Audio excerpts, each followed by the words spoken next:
I was excited, man. I was really pumped. You know, it's so funny because I didn't know he was in the weight class until maybe 10 minutes before weigh-ins, you know, at the World Championships. And so, of course, I watched Fadzaev growing up, and he actually, I got to wrestle one time when I was in college, my junior year in college. They came through, like getting ready for the '84 Olympic Games, and they came through in '83, I think, and I got to wrestle him, and he kicked my butt. But I took him down twice, but I was still in college, you know, and he was so good. So I watched him throughout his career. When I was starting to kind of make my move internationally, you know, after '84, you know, I studied him, and I studied Beloglazov. I studied a lot of the Russian guys before me, and he was one of the ones I studied. And so when he came up, you know, my first thought was like, man, he's a 49 pounder. He's too small, right? He's too small.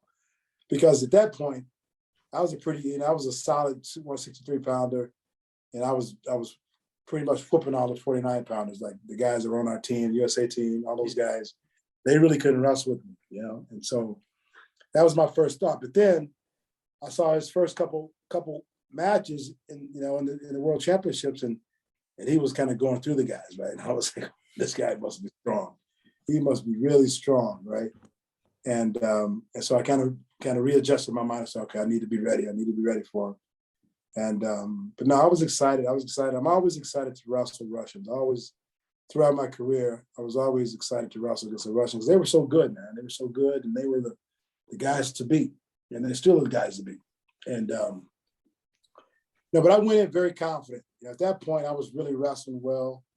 You know, I had a great tournament, and I was wrestling well. I was at the top of my game, and so I was very confident going into that match.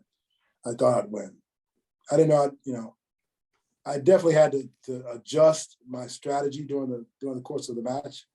But once I kind of got the feel of where his shots were coming from, then I knew I could get him. You know?